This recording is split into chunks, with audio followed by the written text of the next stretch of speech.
사랑과 은혜가 충만하신 하나님 아버지, 저희를 사랑하셔서 구원해 주시고 늘 함께 해주시는 은혜를 기억하고 감사를 드립니다.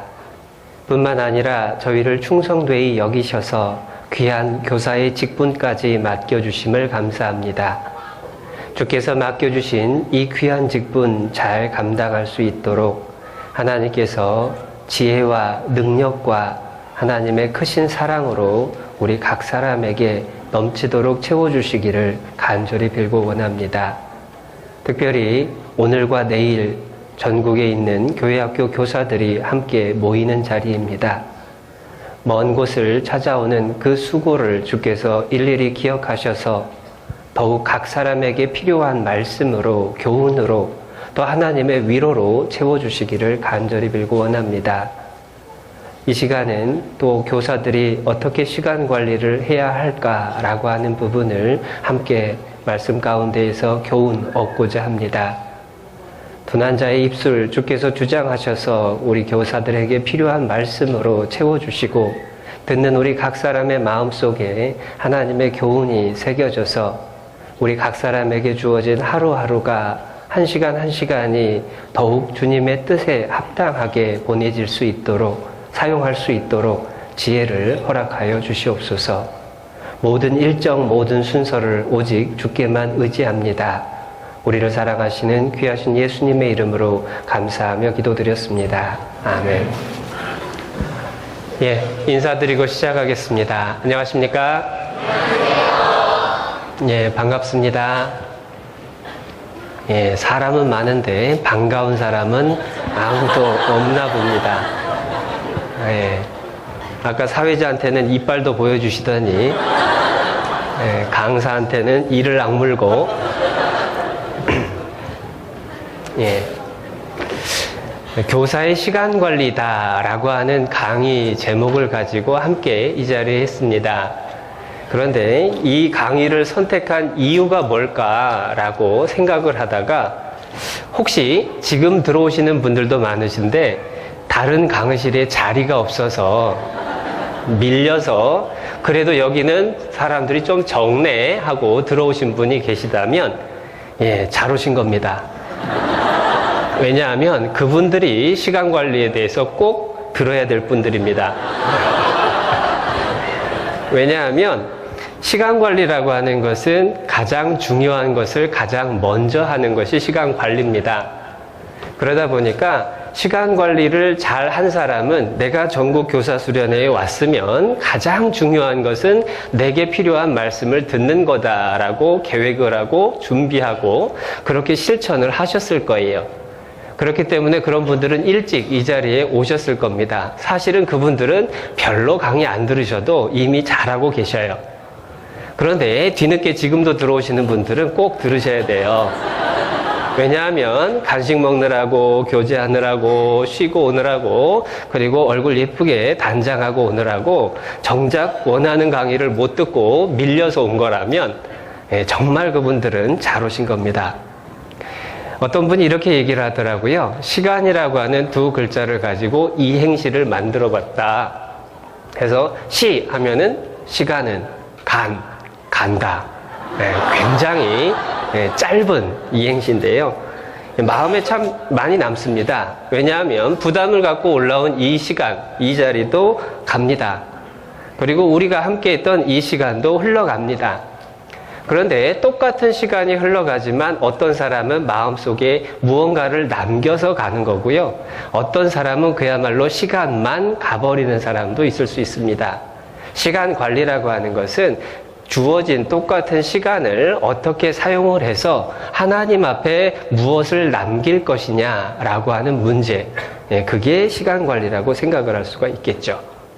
물론 뒤늦게 오시는 분들 외에도 정말 처음부터 시간 관리에 대해서 내가 꼭 들어봐야 되겠다라는 필요성을 느끼신 분들도 계실 겁니다. 그런데 그런 필요성을 가지신 분들이 어떤 분들이 있을까? 첫 번째로 게으른 자신에 대해서 연초에 반성을 해보고 올해 내가 꼭 고쳐야 될 점, 게으른 것, 그걸 고쳐보자 계획을 세우신 분들도 유난히 많을 겁니다. 그렇게 생각하는 이유는 다른 게 아니라 저부터도 제 자신이 참 게으르다고 생각하기 때문에 연초에는 항상 그런 자신을 반성을 하죠. 한 번은 이런 글을 인터넷에서 보고 참 많은 생각들을 해보게 됐습니다. 읽어드릴게요. 제목, 인생 무상. 이번 시험 1등하는 상상, 전교 1등의 위상. 하지만 그것은 몽상. 공부해야지라는 생각을 항상, 학습 계획표는 그저 감상. 실천하지 않는 게 정상. 지금 자고 아침 일찍 해야지 하는 환상. 하지만 11시 기상. 시험 전날까지 미루는 건 일상. 시험 문제는 진상. 공부한 것도 기억나지 않는 신기한 현상. 찍어놓고 맞출 거라는 망상. 점수는 궁상. 성적표 나오는 날 내 몸엔 타박상. 내 친구는 장학금과 학과 우수상. 내 손에는 개근상. 그리고 5,000원짜리 문상. 1등만 기억하는 더러운 세상. 결론은 인생 무상. 공감이 많이 가셔요? 학습 계획표는 그저 감상, 실천하지 않는 게 정상. 사실 남 얘기처럼 들리지만 우리 스스로도 작심삼일이라는 것이 내 얘기다라고 생각을 하고 살죠. 그것은 게으름이 우리 각 사람에게 정말 씨름해야 될 내 자신의 죄성이다라고 하는 것을 알려주는 겁니다. 그렇기 때문에 시간 관리라는 것에 대해서 의문을 갖고 관심을 가졌으리라 생각을 하죠. 뿐만 아니라 모든 사람이 꼭 게으른 건 아니에요. 정말로 바쁘게 보내는데 나는 시간 관리를 잘 못하고 있는 것 같다라고 스스로 의문을 갖는 분도 계실 수 있습니다. 한번 질문을 드릴게요.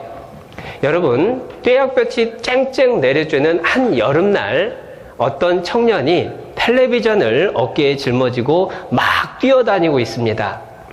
이 사람은 부지런한 사람일까요? 게으른 사람일까요? 거수로 확인하겠습니다. 대답이 없으니까. 이 사람은 부지런한 사람이다. 이 사람은 게으른 사람이다. 왜 떼역볕에 텔레비전 들고 뛰는데 왜 게으르다고 생각하시죠? 예? 사실은요, 정답은 이 사람이 부지런한지 게으른지 알 수가 없답니다. 왜냐하면 이 청년의 직업이 TV AS 기사예요. 그러면 이 청년은 부지런한 겁니까? 게으른 겁니까? 부지런한 겁니다. 그런데 이 청년이요, 일주일 내내 집에서 먹고 자고 텔레비전 보고 실컷 보내다가 텔레비전이 고장난 거예요. 그래서 할 거라고는 TV 보는 것밖에 없는데 그 TV 고장났습니다. 자기 목숨이 달린 것처럼 그 TV 들고 뛰는 거예요. 그 사람은 게으른 사람입니다.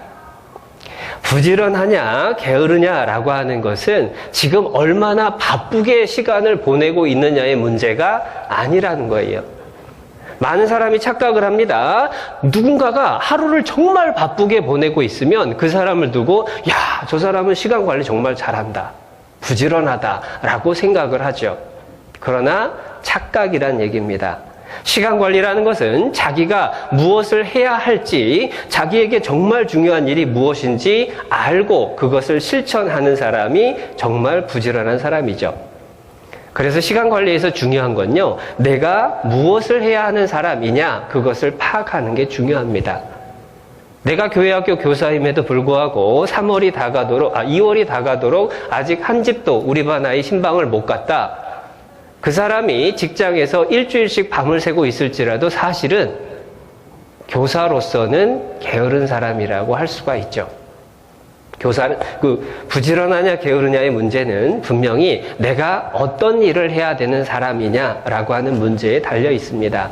그래서 시간 관리에서는요, 어떻게 시간을 효율적으로 관리하느냐의 문제는 사실은 큰 비중을 차지하지 않습니다. 정말 중요한 것은 내가 누구이고 내가 무엇을 해야 되고 나에게 있어서 가장 소중한 것이 무엇인지를 알고 그것을 실천하는 방법을 찾아가는 것, 그것이 시간 관리죠. 또 어떤 분들은요, 해야 될 일을 하느라고 정말로 바쁘게 시간을 쪼개서 살았습니다. 그렇게 5년, 10년이 지났는데 정작 시간이 지나놓고 보니까 스스로 내가 뭘 했나라는 의문이 들기도 하죠. 남 얘기하는 게 아니라 제 얘기를 하는 겁니다. 전도인이 되고 나서 10여 년이 지났습니다. 내가 뭘 했나라고 생각이 들 때가 있어요. 나눠드린 교재에도 그런 글을 썼습니다. 다이어리를 쓰는데요. 한 면에는 시간표, 한 면에는 빈 줄이 쳐져 있는 다이어리를 썼어요. 그런데 일정표에는 빡빡하게 무언가가 채워져 있습니다. 그런데 빈 공간에 메모되어 있지 않은 빈칸이 지나갈 때가 많았던 것을 생각해 봐요. 과연 하루를 살아가면서 하나님 앞에 내가 얼마만큼 남겨지는 시간을 보내고 있느냐? 매테르 링크라는 사람이 인생을 책에 비유했다고 했습니다. 인생이라고 하는 것은 책과 같아서 하루하루 한 페이지를 적어가는 거예요. 그런데 책이 한 권이 완성이 돼서 딱 펼쳐졌는데 500페이지, 600페이지의 책 속에 정작 글이 써져 있는 것은 한두 페이지에 불과하다면 그것은 낭비라고 할 수가 있겠죠. 예전에 어느 목사님께서 구원받은 그리스도인들은 각자의 복음서를 써내려가는 과정이다라고 인생을 설명을 하셨습니다. 많이 공감을 했습니다. 하나님 앞에 갔을 때에 우리 각 사람의 하루하루가 한 페이지씩 하나님 앞에 펼쳐진다라고 할 때에 과연 내가 하나님 앞에 남겨진 그 페이지에는 무슨 책, 무슨 글들이, 무슨 일들이 기록되어 있을까? 그걸 생각해보고 그것을 내가 정말 가치 있는 것들로 채워가고자 하는 각오를 새롭게 하는 그러한 시간이었으면 좋겠습니다. 지난 월요일부터 수요일까지 전도인 수련회가 있었어요. 해외 선교사님들이 선교 보고를 하는 시간을 가졌습니다. 1, 2년 정도 열심히 선교했던 결과들을 화면을 통해서 자료를 보여주시면서 선교 보고를 하는 그 모습을 보면서 스스로에게 질문을 한 겁니다. 과연 나는 그 사이에 무엇을 했는가? 정말로 우리는 하루하루 살아가면서 가치 있는 일이 무엇인지, 정말로 하나님 앞에 남는 것이 무엇인지를 생각하고 그 일을 가장 우선적으로 행할 수 있는 그런 사람이 되어야 되겠다라는 각오들을 다시금 해보게 됩니다. 고린도전서 15장을 한번 찾겠습니다.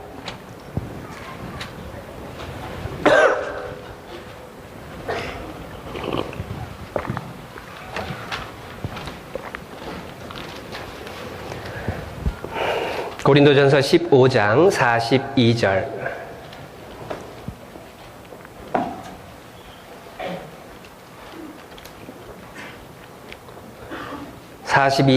함께 읽어보겠습니다. 죽은 자의 부활도 이와 같으니 썩을 것으로 심고 썩지 아니할 것으로 다시 살며. 구원받은 사람은 부활할 겁니다. 이 세상에서 썩어 없어질 것으로 심은 대로 영원한 세상에서 썩지 아니할 것으로 다시 받게 될 거예요. 내가 이 세상 살아가는 시간은 사라져 버립니다. 그러나 그 시간을 어떻게 활용했느냐가 영원한 천국에서 남게 될 거예요. 많은 분들이 이렇게 얘기합니다. 정말로 영원한 천국에 갔을 때에는 우리가 이 땅에 사는 동안에 하나님과 영혼과 말씀에 연관된 일들, 그 시간들만 남을 거다. 정말로 우리가 이 세상에서 무엇이 가장 소중한 것인지에 대한 올바른 기준을 갖는 것이 틀림없이 중요한 일이라고 확신합니다. 그리고 아마 이 자리에 계신 분들 중에 가장 많은 분들의 고민은 사실 정말로 바쁜데, 정말로 할 일이 많은데, 정말로 주를 위해서 살 것들 많은데 내가 그것들을 다 못하고 있는 것 같아서 어떻게 하면 그 일들을 다 할 수 있을까? 그것을 고민하는 분들도 있을 수 있겠죠. 그런데 괴테라는 분의 말이 마음에 참 남아요. 이분이 이렇게 얘기를 합니다. 하고 싶은 모든 일을 하기에는 우리에게 주어진 시간은 부족하다. 턱없이 부족하다. 하지만 하나님께서 내게 명하신 일을 행하기에는 내게 주어진 시간이 충분하다. 대학 시절을 보내면서 그 이야기에 대해서 많은 공감을 하게 됐습니다. 대학 시절에 저희 학교 교수님들의 자부심이 뭐였느냐? 학생들을 어떻게 하면은 숙제에 시달리게 할 거냐? 이것을 굉장히 자부심으로 여기셨던 것 같아요. 그래서 일주일이면은 최소 레포트가 5개씩이 주어집니다. 그리고 많을 때는 7개씩 써야 됩니다. 정말로 숙제에 짓눌려서 사는 것 같은. 그러나 그 와중에도 교회를 가야 되는데 교회 가는 데 걸리는 시간이 1시간 반, 오는 데 걸리는 시간이 1시간 반. 그리고 교회에 머무는 시간. 그리고 일주일에 교회에서 모이는 시간은 일주일에 4번. 그리고 대학 교재는 대학에서 따로. 정신이 없었겠죠. 그런데 대학 4년을 마치고 졸업을 할 때에 돌아보면 주어진 일들을 하는 데에 시간 자체가 부족했던 건 아니다라고 감사를 하게 됩니다. 그렇다고 해서 여유 있게 보낸 건 결코 아니겠죠. 그러나 정말로 내가 해야 될 일이라고 하는 것을 할 수 있는 그러한 정도의 시간은 하나님이 주신다. 왜 그럴 수가 있는가를 곰곰이 묵상을 해보게 됩니다. 정말로 그럴까? 그런데 정말로 그럴 수밖에 없어요. 왜냐? 시간의 창조자가 하나님이시거든요. 하나님께서 내게 명령하셨다면 그 명령하신 것을 행할 수 있게 채워주실 겁니다. 어떤 분이 이렇게 얘기를 하는데 마음에 찔림이 됐어요. 내 능력에 맞는 일을 구하지 말라. 내게 주어진 일을 할 수 있는 능력을 하나님께 구하라. 그러면 하나님이 주실 거다. 여러분, 내게 여건이 이만큼이기 때문에, 내 능력이 이만큼이기 때문에 거기에 맞는 것만 하겠다라고 하면 그건 내 능력일 뿐이죠. 그러나 하나님이 내게 명하신 것들을 나에게 행할 수 있는 능력을 달라고 하나님께 기도하기 시작했을 때에 그 사람에게 하나님이 채워주시고 하나님의 능력을 나타내 주시는 거예요. 그래서 정말 중요한 건요, 내가 바쁜데 이거 도저히 못하는 데가 아니라 그 속에서 어떻게 하면 하나님이 내게 명령하신 것들을 다 행할 수 있을까라고 하는 것을 고민하고 그러한 방법을 개발해 나갈 필요가 있는 거예요. 어떤 부자가 며느리를 구하는데요, 아들이 하나뿐입니다. 자기의 모든 재산을 물려줘야 될 며느리를 고르게 되는 거예요. 그래서 방을 붙였습니다. 자기가 낸 숙제를 잘 완성한 사람에게 자기 며느리의 기회를 주겠다고, 며느리를 삼겠다고 많은 아가씨들이 그 부자를 보고 찾아왔어요. 그런데 부자가 내준 숙제는 간단했습니다. 쌀 한 대를 주고 한 달을 버텨라 라고 하고 다 각자 방을 주고 들여보냈습니다. 어떤 사람은 3일 만에 포기하고 집으로 가버리고, 어떤 사람은 그것을 죽을 끓여가지고 하루에 조금씩 먹고 가관이었습니다. 한 달이 돼서 각자 주어진 방을 찾아봤을 때에 빈 방도 있고, 어떤 데는 병 들어있는 방도 있고, 웬 귀신 비슷한 사람이 눈만 퀭 해가지고 쳐다보는 방도 있고, 그런데 한 방에 들어갔는데 거기엔 웬 건강한 아가씨가 자리를 잡고 있으면서, 시아버님, 떡이 여기 준비되어 있는데 떡 좀 잡수시죠 라고 하면서 오히려 떡을 한 상을 내놓는 거예요. 어떻게 된 거냐 라고 물었겠죠. 그 아가씨가 대답합니다. 주신 쌀을 가지고 방아를 찧어서 떡을 만들어서 시장에 가서 팔았습니다. 그리고 그 판 돈을 가지고 다시 쌀을 사고 나 먹을 것 제하고 그것을 가지고 살림을 하다 보니까 한 달 지나니까 오히려 많은 것들이 남았습니다 라고 이야기를 했죠. 당연히 며느리가 됐을 겁니다. 똑같이 부족한 쌀을 줬어요. 턱없이 부족해 보였습니다. 그러나 그것을 주어진 속에서만 해결을 하려고 했던 사람은 결국은 실패했어요. 그러나 그것을 어떻게 해결을 할까 연구를 하고 그걸 시도했던 사람만 남은 겁니다. 우리에게 주어진 시간은요, 누구나 다 부족해요. 24시간이라는 시간이 여유있게 남는다라고 하면 사실 그리스도인이라고 하기도 힘들 겁니다. 그러나 그 주어진 시간을 어떻게 효율적으로 쓸 거냐라고 하는 것은 끊임없이 우리가 방법을 찾고 노력해야 될 숙제죠. 전도서 10장도 한번 찾아봅니다.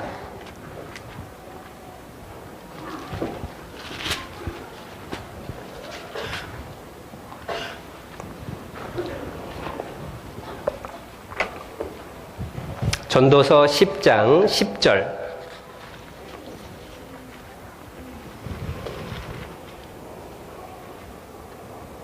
함께 읽겠습니다. 무딘 철 연장 나를 갈지 아니하면 힘이 더 드느니라. 오직 지혜는 성공하기에 유익하니라.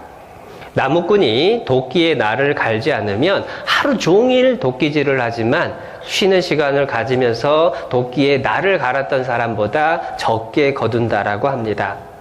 무딘 철 연장 날을 갈지 않으면 힘이 더 들어요. 지혜가 필요합니다. 어떻게 이 주어진 것을 활용을 할까 고민하는 게 필요하죠. 시간도 마찬가지입니다. 어떤 분은 시간을 공간에 비유를 해서 설명을 하죠. 공간도 우리에게 유한한 공간이 주어져 있기 때문에 모자라는 공간을 어떻게 활용을 하느냐, 이런 모습을 보면서 설명을 합니다. 화면에 두 방이 보여지고 있는데요. 그런데 왼쪽에 있는 방이나 오른쪽에 있는 방이나 실은 방의 면적은 똑같고요. 그리고 그 방 안에 들어있는 물건도 똑같아요. 그런데 왼쪽에 있는 방은 발 디딜 틈도 없고, 그리고 누울 틈은 당연히 없겠죠. 그러나 정리정돈이 제대로 되어져 있을 때에 그 방은 여유로운 방이 됩니다. 시간도 마찬가지인 거예요. 공간에 물건을 배치하는 것처럼 시간에 일을 배치하는 것이 시간 관리입니다. 시간 관리란 제한된 시간을 써서 어떤 일을 어떤 순서에 따라 할 것인지 체계적으로 결정하는 거죠. 그렇기 때문에 시간 관리가 되면 그 사람의 삶 속에서는 여유를 찾을 수가 있게 된다라는 것을 두 방의 모습을 보면서도 교훈을 받을 수가 있습니다. 또 어떤 분은 제한됐다라고 하는 것 때문에 시간을 돈에 비유하기도 하죠. 그래서 시간은 금이다 라는 말도 합니다. 시간이나 돈이나 둘 다 제한이 되어 있어요. 그래서 부자가 되고 싶다면 당연히 낭비를 줄여야 됩니다. 마찬가지로 시간에 쫓기지 않으려면 허비되는 시간을 없애야 돼요. 그래서 시간 관리의 기술 중에 하나가 하루를 살면서 자기에게 있어서 허비되고 낭비되는 시간이 무엇이 있는가를 찾는 것이 필요합니다. 대학 시절 아까 소개를 잠깐 했죠. 바쁜 일과 속에서 과연 어떻게 그 일들을 다 해낼 수가 있을까 고민하고 기도하게 됩니다. 그때에 찾아낸 방법 중에 하나, 지금은 아마 다들 그렇게 하고 계실 것 같은데요. 대학교 시간표를 작성을 할 때에 빈칸이 하나도 없이 시간표를 작성을 합니다. 고등학교 시간표하고 맞먹죠. 그 빈칸엔 무슨 시간이 들어가 있느냐? 이 쉬는 시간에는 어느 강의실에 들어가서 어떤 과목의 공부를 한다라고 하는 것까지, 개인의 공부할 것까지 시간표 속에 다 기록을 하는 겁니다. 그렇기 때문에 대학 시절 시간표와 시간표 사이, 그 강의와 강의 사이에 노는 시간을 없앨 수밖에 없었죠. 그리고 또 부족하면 잠자는 시간을 줄일 수밖에 없는 것은 뭐 어쩔 수가 없었습니다. 그러나 분명한 것은 시간에 쫓기지 않기 위해서는, 주어진 일을 감당하기 위해서는 허비되는 시간을 없애는 게 기본이 되는 거예요. 뿐만 아니라 시간이나 돈이나 둘 다 제한된 자원이지만 돈의 경우에는 늘릴 수가 있어요. 그러나 시간은 늘릴 수가 없기 때문에 더 어렵다라고 이야기를 합니다. 그러나 돈을 늘릴 수 있는 것처럼 시간의 양도 늘리는 것과 비슷한 효과를 얻는 방법이 있습니다. 간단한 거예요. 시간을 남들보다 효율적으로 사용하면 됩니다. 예를 들면 이런 거입니다. 남들이 2시간 걸려서 할 일을 1시간에 처리를 해낸다면, 그러면 그 사람은 시간의 효과를 2배로 누리게 되겠죠. 뿐만 아니라 동시에 2가지 일을 한꺼번에 할 수 있는 능력을 키운다면 그것도 그 시간을 더 효과적으로 활용을 할 수 있는 방법이 될 겁니다. 도대체 그게 어떻게 가능하냐? 여러 가지 방법이 있겠지만요. 소개를 하면 그런 겁니다. 출퇴근하는 시간, 등하교하는 시간에 차를 타고 이동을 한다면 그 시간에 이동만 하는 게 아니라 이동하는 목적과 함께 내가 암송을 한다거나 영어 단어를 외운다거나 어학 테이프를 듣는다거나 2가지 일을 할 수가 있는 겁니다. 마찬가지로 병원을 한번 가게 됐습니다. 병원에 가면 줄 서는 게 당연하죠. 병원에 가기 이전에 이 병원에서 기다리는 시간 동안에 내가 무엇을 할 것인지를 준비를 해서 가면 병원에서 일도 처리를 하고 그리고 내가 준비해 갔던 일도 처리를 할 수가 있게 되죠. 결국은 시간을 효율적으로 쓴다라고 하는 것은 내게 허비되는 시간을 없애고 똑같은 시간 속에서 동시에 2가지, 3가지 일을 처리를 할 수 있다면 더 시간을 잘 쓸 수가 있게 되는 겁니다. 뿐만 아니라 돈은 저축을 해서 미래에 점점 불릴 수가 있는데 시간은 한 번 가면 다시 쓸 수가 없다라는 어려운 점이 있습니다. 그런데 시간을 저축하는 방법도 있다라고 합니다. 그러면 정말 편할 것 같아요. 시간을 저축해놓고 정말 급할 때에 그 시간을 뺏어 쓴다면. 그런데 그 저축하는 방법은 다른 게 아니라 앞으로 다가올 일들을 미리 예상을 하고 그 다가올 일들을 미리부터 준비를 해두는 겁니다. 기말시험이 12월에 정해져 있습니다. 그런데 그 기말시험을 준비를 시작하는 것을 12월 초에 시작하는 게 아니라 9월부터 10월부터 미리 조금씩 준비를 해두는 겁니다.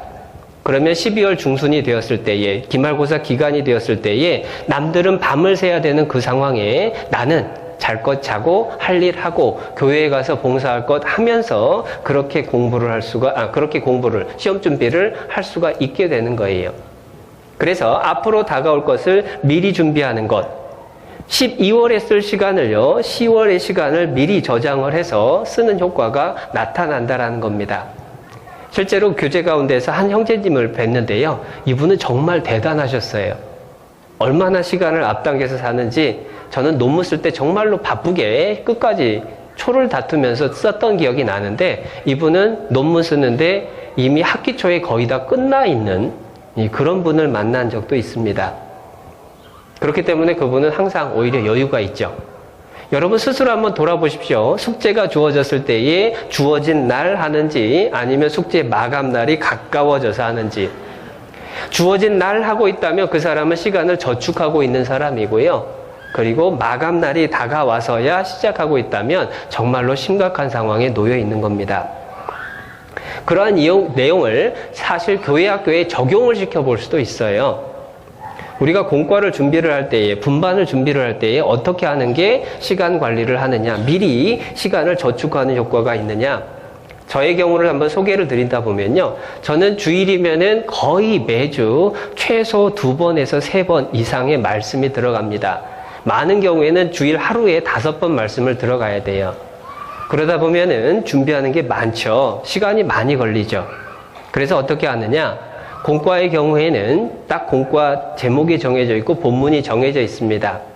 매주 공과가 안 들어가는 날이 없기 때문에 공과를 언제 준비를 시작하느냐?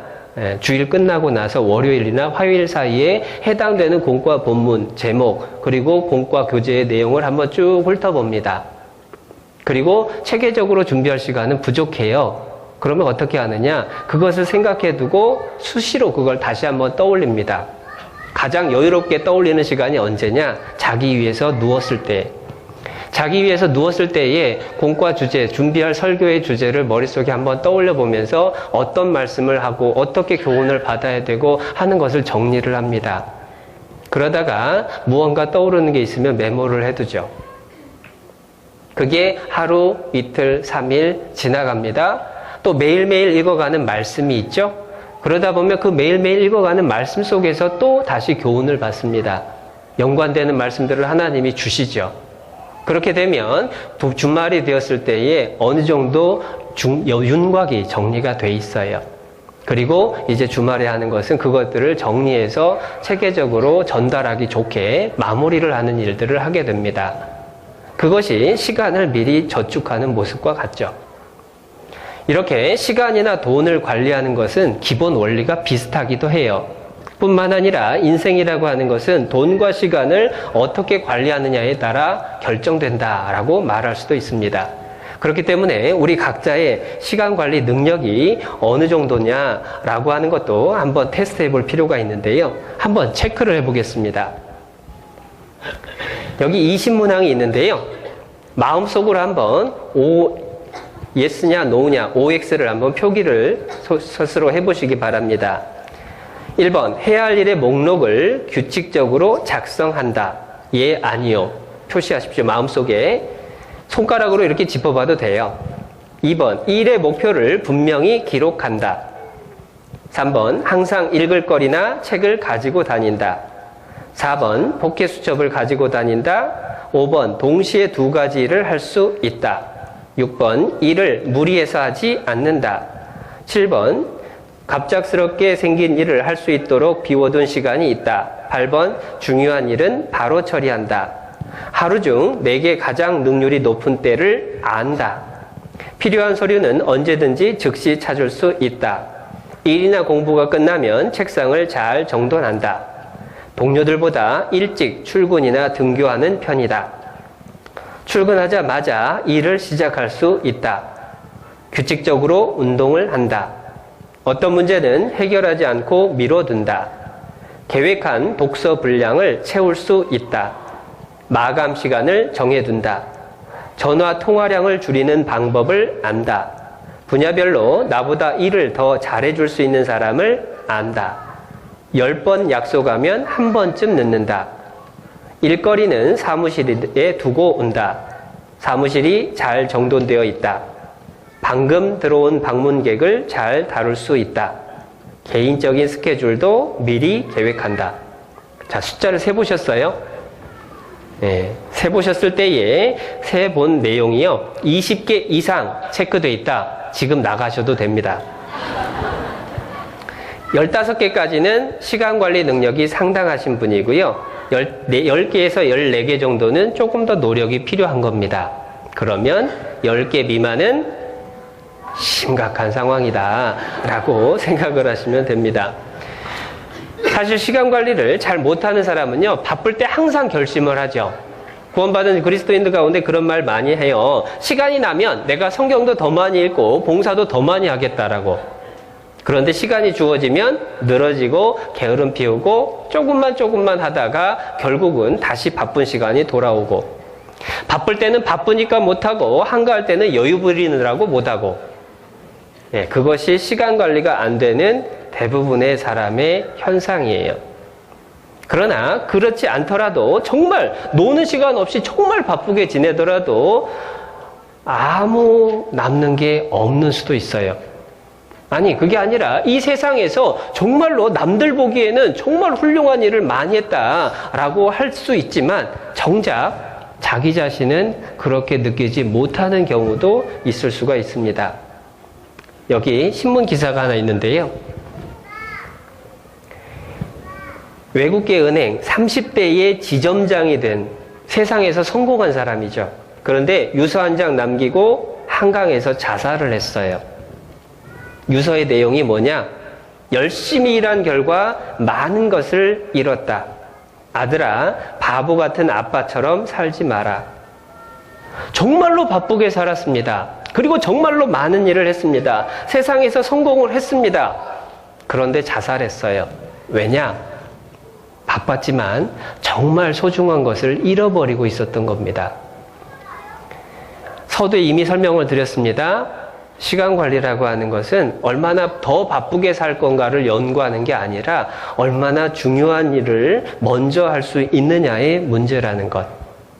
동일한 시간을 살면서요, 어떤 사람은 시간적인 여유를 가지고 살고요, 어떤 사람은 시간에 쫓기면서 살아갑니다. 어떤 사람은 80년 인생을 살고도 허무하다고 하고, 예수님은 33년 반밖에 살지 못하셨지만 그분은 다 이루었다라고 자신 있게 말씀하실 수 있었습니다. 시간의 양이 문제가 아닌 거예요. 시간의 양의 문제가 아니라 주어진 시간을 어떻게 관리하느냐의 문제입니다. 강물도 시간과 마찬가지로 흘러가 버리면 다시 똑같은 강물을 만날 수가 없죠. 그런데 그 강물을 어떻게 흘려보내느냐에 따라서 강물의 도움을 우리가 많이 누릴 수가 있습니다. 강물의 흐름을 잘 관리를 하면 발전을 할 수도 있고 산업 용수로 쓸 수 있고 농사를 지을 수도 있습니다.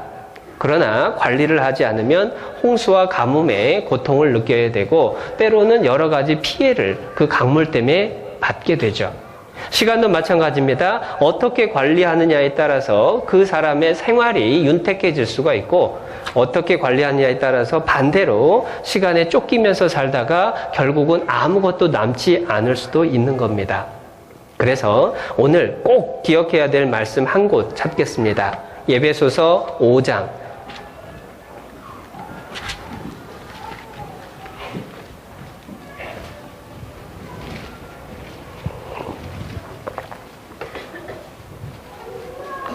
에베소서 5장 15절로 17절입니다. 15절로 17절 함께 길지만 함께 읽어보겠습니다. 그런즉 너희가 어떻게 행할 것을 자세히 주의하여 지혜 없는 자 같이 말고 오직 지혜 있는 자 같이 하여 세월을 아끼라. 때가 악하니라. 그러므로 어리석은 자가 되지 말고 오직 주의 뜻이 무엇인가 이해하라. 이 세 구절의 말씀 속에서 시간 관리의 모든 요소를 다 파악을 해볼 수가 있습니다. 세월을 아끼라. 그것은 헛된 데 쓰여지는 시간을 구속해서 정말 가치 있는 일에 써라 라고 번역될 수가 있습니다. 그런데 세월을 아끼는 일, 시간을 올바로 관리하는 일을 하기 위해서 세 가지 필요한 요소가 있는데요. 첫 번째, 16절 후반절에 때가 악하니라. 지금이 어느 때인지를 아는 것이 중요합니다. 내게 주어진 시간이 얼마나 소중한지를 아는 겁니다. 시간 관리가 왜 필요한지를 피부로 느끼는 것, 깨닫는 것, 그게 때가 악하다라는 말씀으로 설명이 될 수 있겠죠. 그리고 두 번째로 17절입니다. 그러므로 어리석은 자가 되지 말고 오직 주의 뜻이 무엇인가 이해하라. 시간 관리의 필요성을 느꼈다면 어떻게 시간 관리를 해 나갈 건지 기준이 세워져야 됩니다. 그래서 시간 관리의 기준이 되는 삶의 목표, 삶의 우선순위가 정리정돈이 되어야 되는데요. 그 기준은 당연히 구원받은 그리스도인들에게는 주의 뜻이 기준이 돼야죠. 나를 향한 하나님의 뜻이 무엇인지를 분명하게 이해를 하고 그것을 기준으로 삼아서 내게 주어진 시간을 효율적으로 보내가야 되는 겁니다. 그게 15절이죠. 그런즉 너희가 어떻게 행할 것을 자세히 주의하여 지혜 없는 자같이 말고 오직 지혜 있는 자같이 하라. 지혜롭게 행해야 됩니다. 어리석게 보내서는 안 돼요. 어떻게 행할 건지를 알아야 됩니다. 그것은 내게 주어진 시간을 중요한 일을 먼저 하는 그 시간 관리의 기준에 맞춰서 어떻게 실천할 거냐 방법을 찾아가는 거예요. 그래서 시간 관리의 세 단계를 설명을 하고 있는 겁니다. 그래서 시간 관리가 얼마나 필요하냐, 그리고 그 기준이 무엇이고 어떻게 적용할 거냐, 그 모습을 예수님을 통해서 우리가 찾아볼 수가 있습니다. 이번 정교수 주제가 예수님을 닮은 교사이기도 한데요. 그 예수님은 시간 관리의 마스터다라고 이야기를 할 수도 있습니다. 한번 생각을 해보겠습니다. 여러분, 예수님은 바쁘셨을까요? 한가하셨을까요? 네, 그건 쉬운 질문이죠. 바쁘셨습니다. 얼마나 바쁘셨던지, 얼마나 피곤하셨던지, 풍랑이는 바다에서 배 타고 가시는 과정에서 배가 뒤집히려고 하는 그 상황, 물에 뒤덮여서 가라앉으려는 그 상황까지도 주무시고 계셨어요. 너무 피곤하셨던 겁니다. 예수님은 정말 바쁜 일정을 보내셨어요. 마가복음을 읽다 보면 곧 반복되는 단어가 나옵니다. 수십 번이 나오는 그 곧이라고 하는 단어는요, 예수님의 일이 하루 끝나고 쉴 수 있는 시간이 주어지지 않았다는 걸 알려줍니다. 어떤 한 가지가 끝나면 바로 다음 일들이 이어지고 있었어요. 예수님은 바쁘셨습니다. 그런데 두 번째 질문. 예수님은 시간에 쫓기셨을까요? 쫓기시지 않으셨을까요? 예수님은 결코 시간에 쫓기시지는 않으셨을 겁니다. 여유는 없으셨을 거예요. 정말 바쁘셨습니다. 곧 계속해서 이어질 정도로 바쁜 일정을 보내신 건 틀림없지만, 그러나 그분은 시간에 쫓기시지는 않으셨습니다. 어떻게 그걸 알 수 있느냐? 예수님의 삶의 모습을 한번 정리를 해볼 필요가 있어요. 예수님의 삶의 모습은요, 모든 생활의 면에 있어서 균형을 정확하게 갖추고 있으셨고, 예수님의 모든 삶의 목표가 하나님의 뜻 가운데 정리정돈이 되어서 하나님께서 계획하셨던 모든 일들을 예수님이 다 이루셨거든요. 예수님은 그의 하루를 공적인 시간에 할당을 하셨습니다. 전도하는 데 쓰셨습니다. 그리고 병 고치는 일들을 하셨죠. 대중을 향해서 예수님이 공적인 활동을 하는 시간이 계속 이어졌습니다. 뿐만 아니라 예수님은 제자들과 함께하는 시간도 철저하셨습니다. 마가복음 3장에 예수님은 12제자를 택하시면서 자기와 함께 있게 하시며 라고 말씀을 하시죠. 요한복음 1장에서는 예수님이 누구냐고 묻는 제자들을 향해서 와 보라 라고 말씀하시고 그의 거하시는 장소를 다 보여주십니다. 예수님은 제자들과 함께하는 시간도 충분하셨어요. 뿐만 아니라 예수님은 개인적으로 하나님과 만나는 교제의 시간도 틀림없이 확보를 해두고 계셨습니다. 특별히 말씀을 찾아보는 필요가 있는 게요. 누가복음 5장입니다.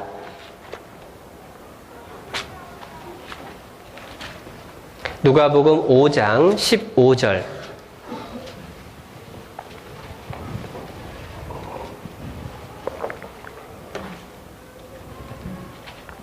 15절, 16절. 예수의 소문이 더욱 퍼짐에 허다한 무리가 말씀도 듣고 자기 병도 나음을 얻고자 하여 모여 오되. 16절 함께 읽겠습니다. 예수는 물러가사 한적한 곳에서 기도하시니라. 처음 이 말씀을 읽었을 때에는 한동안 이해가 안 됐어요. 이해가 안 되는 이유는 명백합니다. 많은 사람이 모여들었습니다. 그런데 그 설명에 자기 병도 나음을 얻고자 하여 모여 오되 라고 하는 설명만 있었으면 아무 문제가 없었어요. 그런데 이 말씀을 읽어보면 15절에 허다한 무리가 말씀도 듣고 자기 병도 나음을 얻고자 하여 모여왔어요. 말씀 들으러 왔습니다. 사람들이 말씀 들으러 왔어요. 예수님 말씀 전하러 오신 분입니다. 예수님은 말씀 전하시기 위해 오셨고 사람들은 말씀을 듣기 위해서 모였어요. 그런데 예수님의 선택은 예수는 물러가사 한적한 곳에서 기도하시니라. 예수님은 물러가셨어요. 말씀 들으러 온 사람들을 앞에 두고 예수님은 물러가셨습니다. 왜였을까요? 왜 예수님은 말씀 듣고 오는 그 허다한 무리를 앞에 두고 물러나셔서 기도하러 한적한 곳을 찾아가셨을까? 그게 예수님의 시간 관리의 모습이다라고 이해를 할 수가 있습니다. 예수님은요, 삶의 우선순위가 분명하셨어요. 예수님은 무엇이 소중하고 또 무엇을 잃지 않아야 되는지를 분명히 아셨습니다. 말씀을 전하는 일, 물론 중요한 일이에요. 병 고치는 일도 중요한 일이셨습니다. 그러나 예수님에게 있어서 기도는 항상 1순위이셨어요. 그 1순위, 가장 우선되어야 되는 시간을 확보하기 위해서는 두 번째, 세 번째 중요한 일을 미뤄둘 수 있는 결정을 하시는 분입니다. 여러분, 우리도 마찬가지예요. 우리의 삶 속에서 가장 중요한 일이 무엇인지에 대한 올바른 기준을 세우는 게 필요합니다. 그리고 그 중요한 일을 위해서 덜 중요한 것들을 포기할 수 있어야 돼요. 예수님께서 특별히 우리와 똑같은 육신을 입고 이 세상에 오셨기 때문에 자기의 능력의 한계를 알고 계셨습니다. 모든 것을 다 할 수 있는 것은 예수님도 아니셨어요. 주어진 3년 반의 공생애 동안에 하나님께서 뜻하셨던 바를 다 이루시기 위해서 무엇이 필요할까 늘 고민하셨고 그 답을 아셨고 그리고 그것을 실천하셨던 겁니다. 아무리 바쁜 속에 살더라도 아무리 중요한 일들이 많다고 하더라도 그 속에서 가장 중요한 일들을 찾아서 그 시간을 지켜나가셨던 분이 예수님이십니다. 그렇다고 해서 예수님이 쉼이 없으셨던 건 결코 아니셔요. 아까 풍랑이는 바다의 뱃속에서도 쉼을 찾으셨습니다. 제자들을 향해서도 잠시 쉬어라 라고 말씀을 하셨습니다. 우리도 마찬가지예요. 쉼이라고 하는 시간도 반드시 필요합니다. 왜요? 하나님도 쉬셨거든요. 창조의 6일이 지난 후 7일째 안식하셨습니다. 그리고 이스라엘에게 안식일을 정해주셨어요. 마찬가지로 우리에게도 반드시 쉼의 시간도 필요합니다.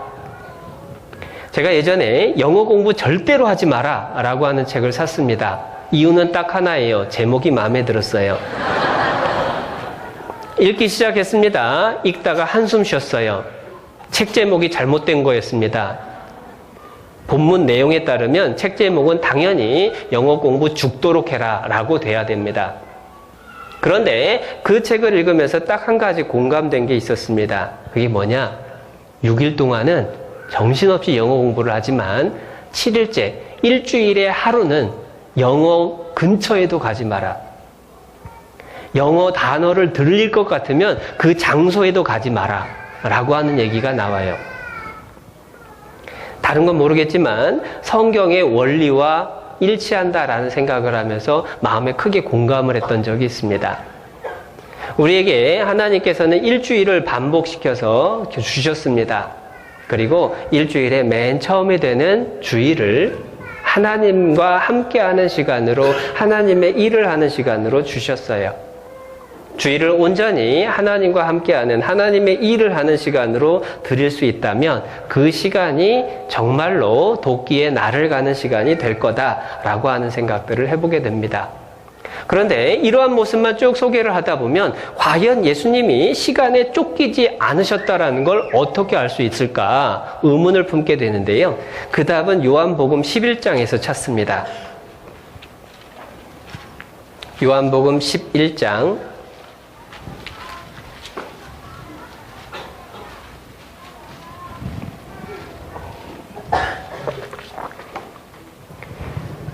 요한복음 11장 5절입니다.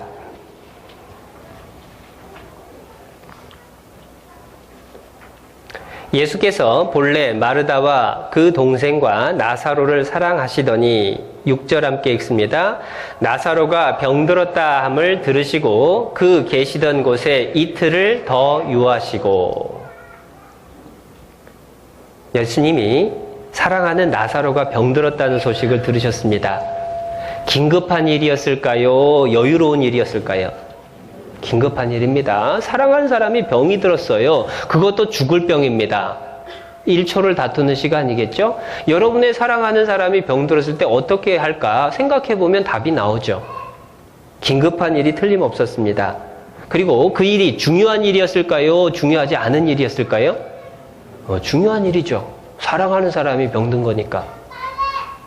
그런데 예수님이 하신 행동은요, 나사로가 병들었다 함을 들으시고 그 계시던 곳에 이틀을 더 유하시고 이틀을 더 그 자리에 머무르셨어요. 나사로를 찾으러 가신 게 아닙니다. 병 고치러 가신 게 아니라 이틀을 머무르셨어요. 왜일까? 이유는 성경에 이미 나와 있습니다. 나사로의 병이 든 것은 하나님의 영광을 나타내기 위함이다라고 하는 목적이 있으셨어요. 또한 마르다와 마리아의 믿음이 어떠한가를 드러내기 위한 목적이 있었습니다. 예수님께서는 더 큰 목적을 위해서 당장에 중요하고 긴급해 보이는 일이라고 할지라도 기다릴 수 있으셨어요. 결코 긴급한 일이라고 쫓겨다니는 삶을 살지는 않으셨던 겁니다. 마찬가지입니다. 시간 관리에 있어서 중요한 것은 항상 무엇이 가장 중요한가라고 하는 것을 아는 거고요. 예수님이 보여주신 본은 사람들의 기준과 다른 하나님으로부터 말미암는 명확한 기준을 끝까지 지키셨다라는 겁니다. 사람들의 기준으로 했다면 사랑하는 사람의 병든 것은 1순위로 가장 급히 갔어야 되죠. 그러나 하나님의 뜻을 이루기 위한 더 큰 기준이 있으셨기 때문에 예수님은 이틀을 머무르셨던 겁니다. 예수님이 그렇게 때로는 무정해 보이는 일까지도 행할 수 있었던 이유가 뭐냐? 그 이유가 아까 에베소서 5장 말씀을 읽었던 데서 답을 찾을 수가 있습니다. 예수님은요, 예수님에게 주어진 그분의 때가 얼마 남지 않았다라고 하는 것을 철저하게 아셨던 분이죠. 요한복음 9장 4절.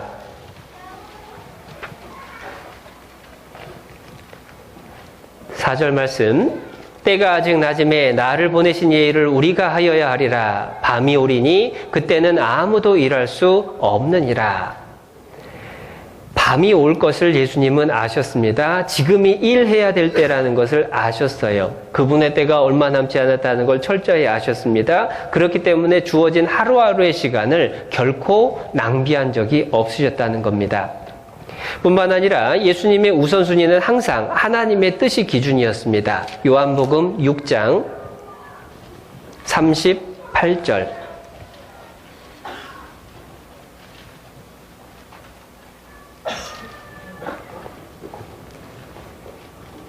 38절 말씀 함께 읽겠습니다. 내가 하늘로서 내려온 것은 내 뜻을 행하려 함이 아니요. 39절 같이 읽습니다. 나를 보내신 이의 뜻을 행하려 함이니라. 네, 거기까지 일단 보겠습니다. 예수님은요, 하나님의 뜻을 이루어야 된다라고 하는 삶의 목적을 분명히 하셨습니다. 하나님의 뜻에 분명하게 뿌리를 내리고 계셨어요. 예수님이 이 세상에 오신 목적은 두 가지입니다. 인류의 구원과 제자의 훈련. 3년 반 공생애가 끝났을 때 두 가지를 다 이루셨죠. 그래서 예수님은 십자가에서 자신 있게 말씀하실 수 있으셨습니다. 다 이루었다라고 하실 수가 있었던 거예요. 짧은 시간이었지만 주어진 모든 일을 행하기에 결코 부족하지 않았습니다. 그렇다고 해서 결코 여유로운 시간을 보냈던 건 아니죠. 마찬가지로 구원받은 우리 그리스도인들의 시간은요, 하루 24시간을 24시간이 아니라 36시간인 것처럼 보내야 될 정도로 바쁜 것이 당연합니다. 예전에 전도 집회 말씀을 듣다가 구원받은 사람이 산 뻗어야 된다라는 말씀을 설명을 듣고 마음에 딱 공감이 돼서 항상 떠올려 보곤 합니다. 구원을 받으면 맨 처음에 기뻐지죠. 마음이 기쁨이 있습니다. 그리고 구원을 받고 기쁨 속에 살아가다 보면 얼굴이 예뻐지죠. 얼굴이 달라져야 돼요. 구원받은 사람은 얼굴에 나 구원받았음 하고 써 있는 게 당연합니다. 그리고 세 번째로 구원받은 사람의 삶은 바빠지는 거예요. 바빠진 게 당연합니다. 그런데 그 바쁜 속에서 내게 주어진 하나님의 뜻을 생각하고 그것을 이루는 것이 삶의 기준이 되어야 마땅합니다. 예수님의 본은 그러한 세 가지 모습을 다 보여주고 계시죠. 얼마나 시간이 중요한가를 분명히 아셨습니다. 그리고 가장 중요한 것이 무엇인지 삶의 우선순위, 삶의 목표가 분명했습니다. 그리고 그것을 실천하면서 공적인 영역에서, 개인적인 영역에서, 교제의 측면에서 어느 하나에 치우치지 않고 모든 것들을 다 이루셨던 거예요. 그분의 모습을 묵상을 하면서 우리 자신도 내게 주어진 모든 일들을 하나도 빠짐없이 다 이루고자 하나님께 매달리고 그것을 노력해야 될 필요를 느끼게 됩니다. 잠언 22장 29절 말씀 찾아보겠습니다.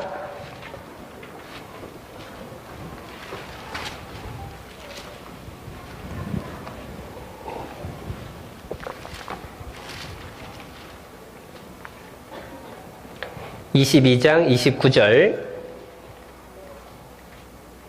함께 읽겠습니다. 네가 자기 사업에 근실한 사람을 보았느냐?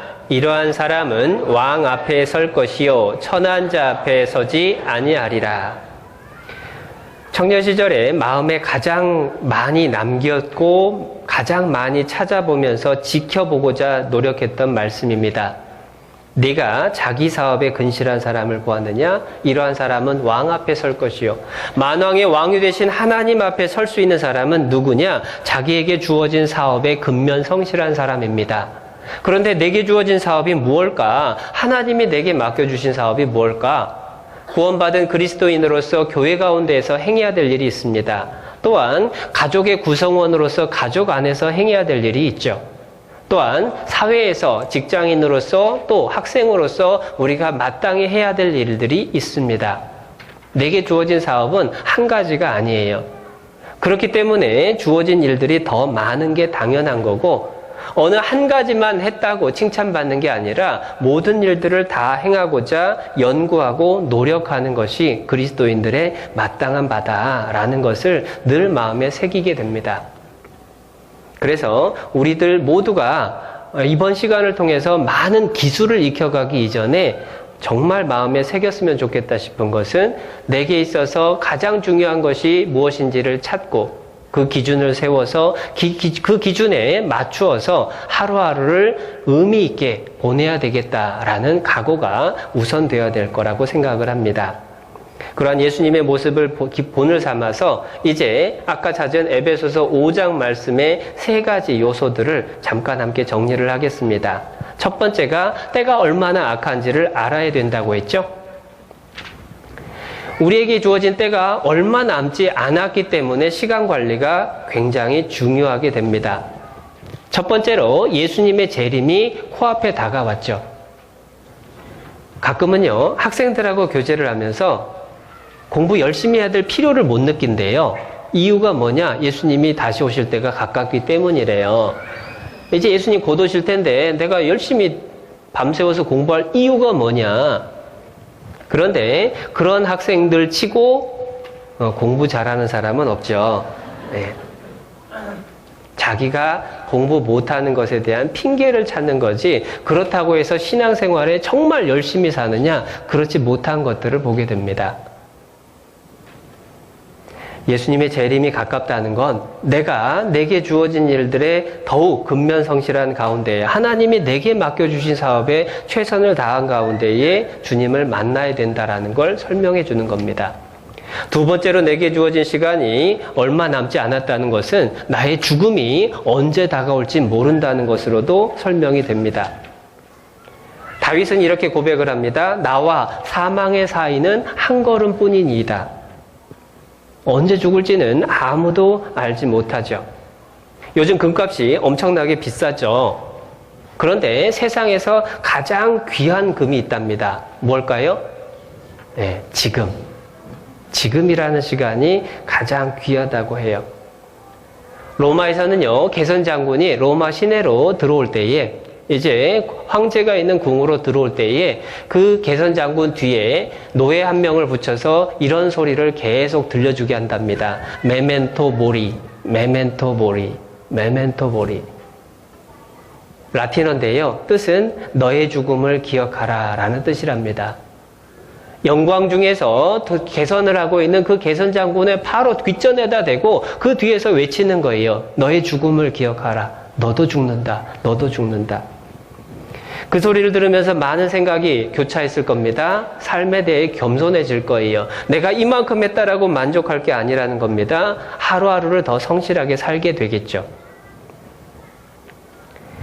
우리 각 사람에게 주어진 시간이 얼마 남지 않은 것은 틀림없습니다. 그렇기 때문에 남겨진 시간을 잘 활용해야 될 것이 의무죠. 그리고 더 중요한 게 한 가지 있습니다. 때가 왜 악할 수밖에 없느냐? 왜 때가 악한지 그 이유는요, 마귀가 있기 때문입니다. 마귀는 계속해서 우리의 시간을 빼앗아 가려고 애쓰죠. 정말로 의미 없고 더러운 일에 시간을 쓰게 만듭니다. 그렇게 해서 영혼을 위해서, 하나님을 위해서 쓰는 고귀한 시간들을 만들지 못하게 하죠. 옛날에 읽었던 소설 모모라고 하는 이야기를 혹시 기억하시는 분들 계실 거예요. 나이도 불분명한 아이가 등장을 합니다. 누구든 그 아이를 만나고 나면 마음이 평화를 찾죠. 그런데 그 마을에 회색 옷을 입은 회색 도적들이 나타납니다. 수첩을 들고 다니면서 무언가를 적습니다. 가방을 하나 들고 잿빛 시가를 입에다 불고 모자 중절모를 쓰고 그리고 마을을 다니면서 한 사람씩 만나기 시작해요. 당신이 시간을 얼마나 낭비하고 있는지 컨설팅을 해주는 겁니다. 그러면서 양로원에 계신 어머니 찾아가는 것도 낭비고, 정말로 애인을 만나는 것도 낭비고, 그리고 그 시간을 돈 버는 데 쓴다 하면 얼마나 많은 돈을 벌 수 있는지를 쭉 계산을 해줍니다.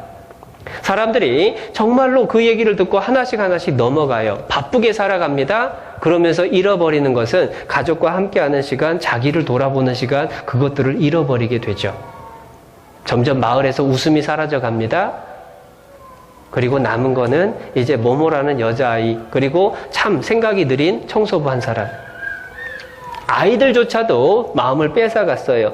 타가소에 맡겨놓고 그 타가소에서 즐겁고 재밌는 것들을 마구 제공을 해줍니다. 그 속에서 친구란 소중한 것을 잊어버리게 만들죠.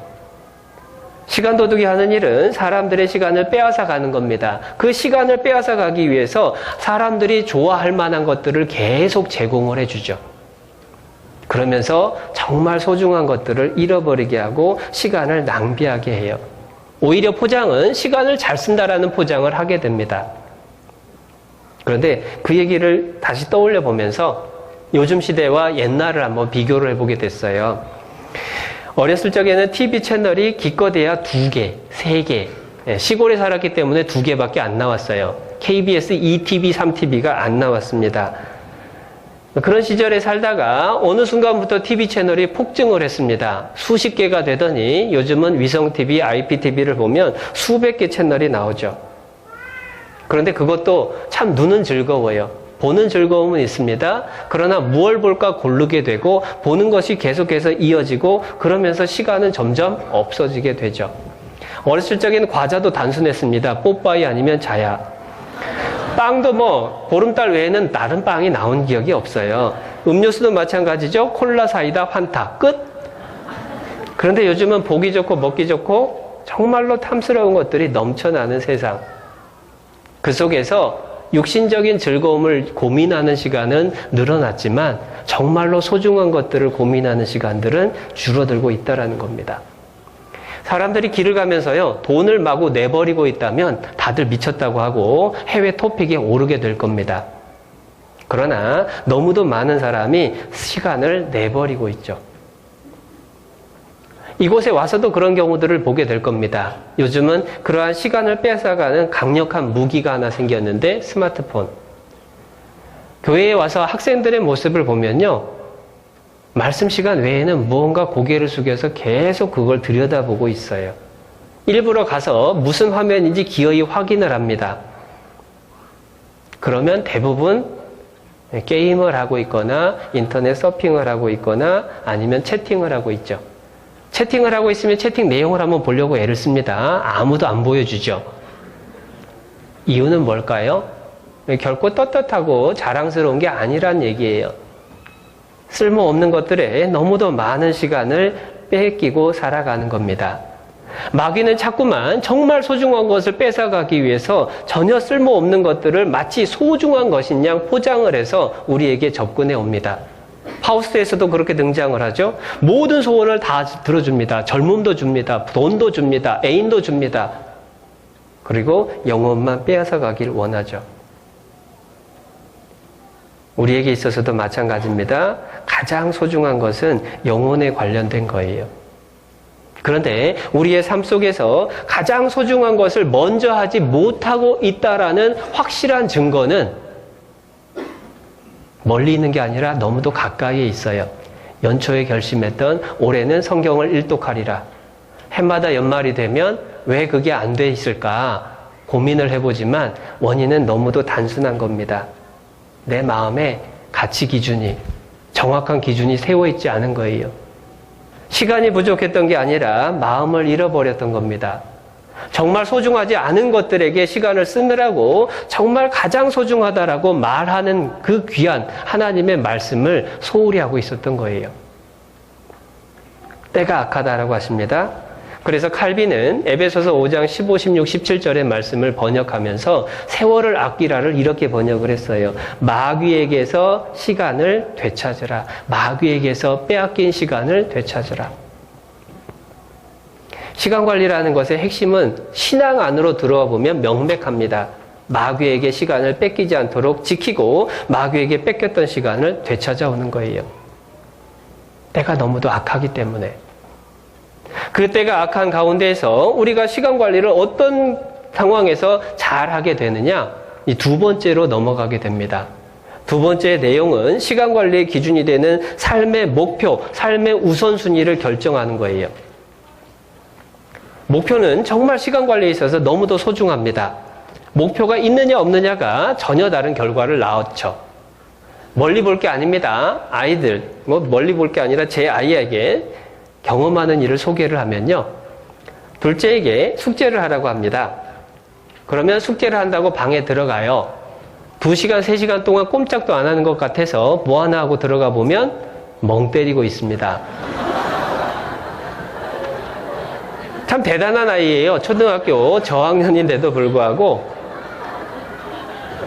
2시간 이상을 가만히 앉아서 멍하고 끄적끄적 하고 있는 거 보면 그런데 그 아이에게 이렇게 얘기를 해봅니다. 너 숙제 끝나면 아빠가 컴퓨터에 있는 만화 영화 한 편 보여줄게. 그러면 10분 안에 숙제가 끝나 있어요. 아이에게 있어서 자기가 원하는 목표가 세워져 있느냐 그렇지 않느냐에 따라서 그 아이의 시간은 의미를 갖는 게 달라지죠. 목표가 사라졌을 때에는 2시간, 3시간 허송하게 됩니다. 그러나 원하는 목표가 명백할 때에는 그 목표를 이루기 위해서 시간을 아껴가면서 목표에 집중을 하게 되는 거예요.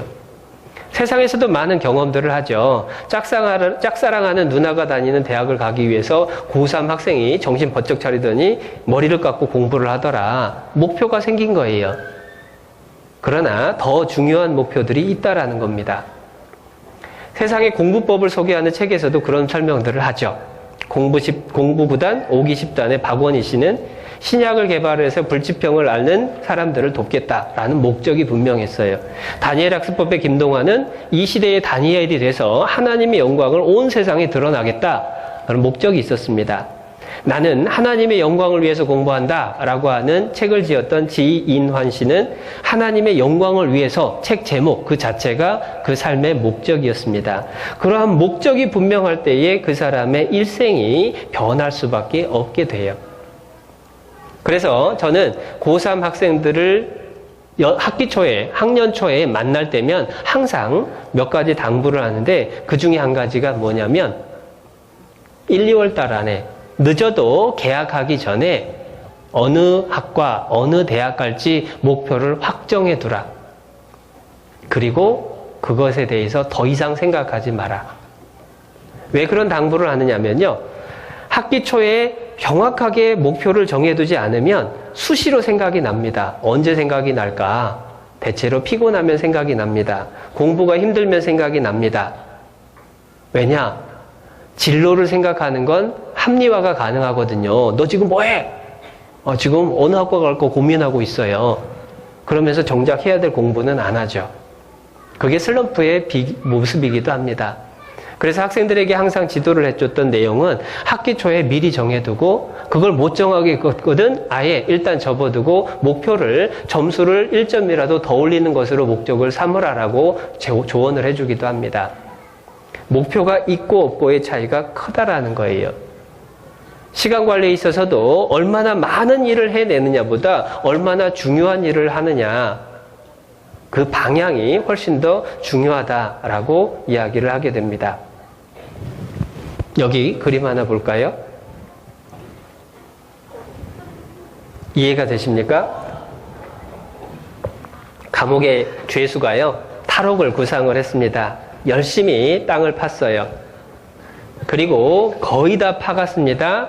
이제 담벼락을 곧 만날 것 같아요. 그런데 조금 더 뚫으면 어떻게 될까요? 차마 입에 올리고 싶지 않은 상황이 벌어지겠죠. 얼마나 빨리 파느냐가 중요한 게 아닙니다. 얼마나 바른 쪽으로 가고 있느냐가 중요한 거예요. 목표를 분명히 해야 됩니다. 그 목표는요, 올바른 목표여야 돼요. 올바른 가치 기준 속에서 세워져야 됩니다. 구원받은 그리스도인이 아까 제가 홍 목사님 말씀하시면서 4학년 학생들 설문조사했던 거 기억나시죠? 4학년 초등학생들에게 물어봤습니다. 장래 희망이 뭐냐? 꿈이 뭐냐? 사장이 돼서 돈을 마음대로 쓰는 것. 구원받은 사람이 그러한 대답이 나와서는 안 될 겁니다. 구원받은 사람의 올바른 가치관이 세워져 있어야 돼요. 여러분은 왜 사십니까? 무엇을 위해서 사십니까? 무엇이 과연 여러분의 인생에서 가장 중요한 겁니까? 구원받지 않은 사람은요, 대부분 행복하게 살려고 라고 대답을 하곤 합니다. 구원 받고서도 물론 행복하게 살려고 하는 마음이 있을 수도 있겠죠. 그런데 만약에 그러한 가치 기준으로 저도 살았다면 저는 이 자리에 없어요. 행복하게 살려고 했다면 이 자리에 결코 서지 않을 겁니다. 왜요? 설교하는 것은 제 적성에 안 맞아요. 적성에 안 맞다라는 게 다른 게 아닙니다. 부담은 너무 커요. 처음 전도인이 돼서 말씀 준비하면서 얼마나 많은 설설을 했는지 강단에 선다라는 것 자체가 너무도 큰 짐이에요. 결코 즐겁거나 행복한 시간이 아닙니다. 부담이 되고 마음을 짓누르는 일들이 반복이 되죠. 지금도 마찬가지입니다. 끊임없이 주어지는 그러한 일들이 있어요. 그 가운데서 행복하고 즐거워서 그 일들을 하고 있는 건 아니에요. 아이들이 조금씩 커가면서 저에게 묻습니다. 아빠는 왜 그 회사 그만두고 목사가 됐어? 라고 아이들이 문득문득 물어요. 사실 질문의 요지는 그겁니다. 아빠가 다른 아빠들처럼 회사를 다니고 있었다면 자기들 입고 싶은 거, 자기들 갖고 싶은 거 좀 더 잘해줬을 텐데 왜 그거 안 해주냐 그거예요. 아이들에게 뭘 하고 대답을 할까 항상 고민을 합니다. 어떻게 해야 이해가 될까? 그러나 아이들의 언어로 이해가 되든 안 되든 이야기를 해주죠. 세상에는 돈보다 더 소중한 가치가 있다. 정말 소중한 일이 있다. 그게 하나님의 기뻐하시는 일이고 하나님이 기뻐하시는 영혼 건지는 그 일이다.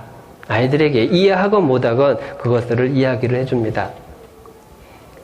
여러분 삶에 가치관이 우리가 분명히 서 있어야 돼요. 무엇이 가장 소중하냐? 세상에서도 정말 가치관을 올바로 한 사람들의 모습은 아름답게 보일 때가 있죠.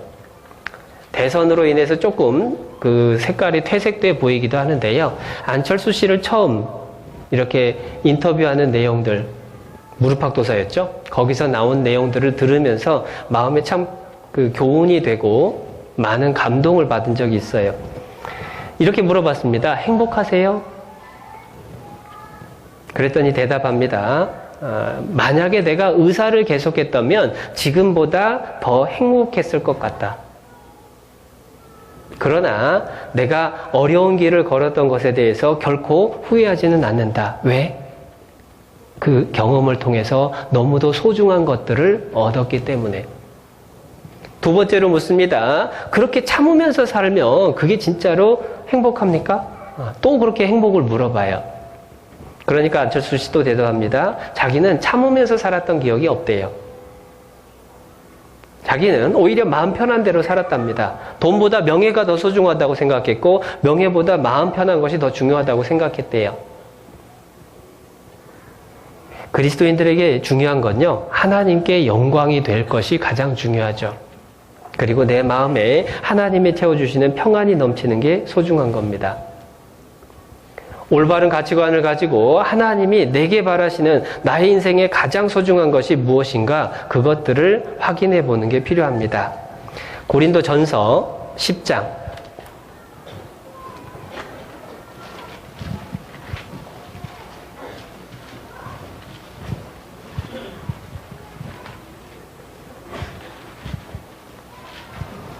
고린도전서 10장 31절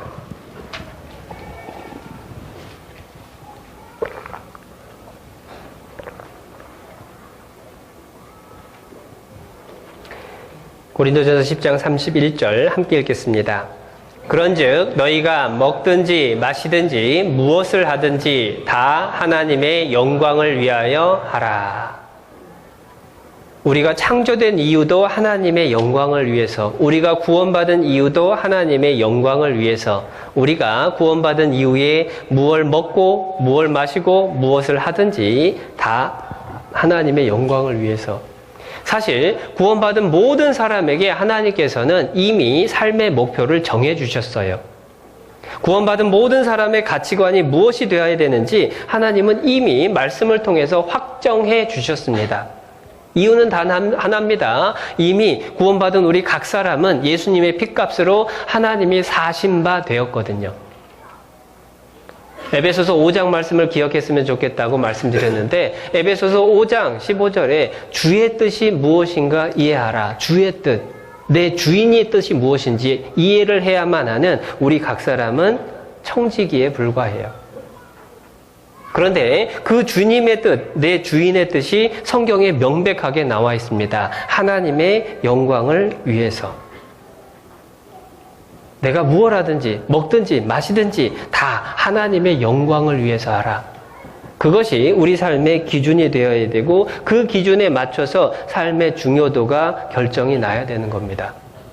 그런데 우리의 우선순위를 결정하는 것이 때때로 어렵게 느껴지고 삶의 여러 가지 사건이 한꺼번에 몰려서 어떤 걸 먼저 해야 될까, 어떤 걸 포기해야 될까 결정해야 되는 순간이 다가왔을 때에 그것이 어렵게 느껴지는 이유는 사실은 하나님의 뜻이 아니라 내 자신의 욕심에 내가 초점을 맞추기 때문에 선택이 복잡해지고 어려워지게 되는 걸 경험합니다.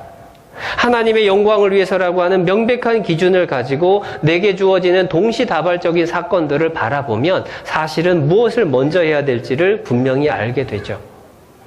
그런데 그런 우선순위를 잘못했을 때에 어떤 일들이 벌어지게 되느냐? 대표적인 사건이 노아 시대의 홍수로 멸망당한 사람들입니다. 마태복음 24장에서 예수님께서는 설명을 해주셨죠. 노아의 때를 생각하라고 하시면서 그때의 사람들이 먹고 마시고 장가들고 시집가더니 먹고 마시고 시집가고 장가가고 하는 그러한 일상의 바쁜 속에서 정말 중요했던 하나님의 뜻이 어떻게 이루어질까를 생각을 하지 않았기 때문에 깨닫지 못하였기 때문에 그들이 다 2억이라는 숫자가 그 많은 사람들이 다 홍수로 멸망당할 수밖에 없었던 겁니다. 우리의 삶의 우선순위를 분명히 해야 되죠. 그런 삶의 우선순위를 결정하는 데 있어서 참고할 수 있는 도구를 이제 세상에서 제시를 해주는데 그 대표적인 게 시간관리 매트릭스라는 겁니다.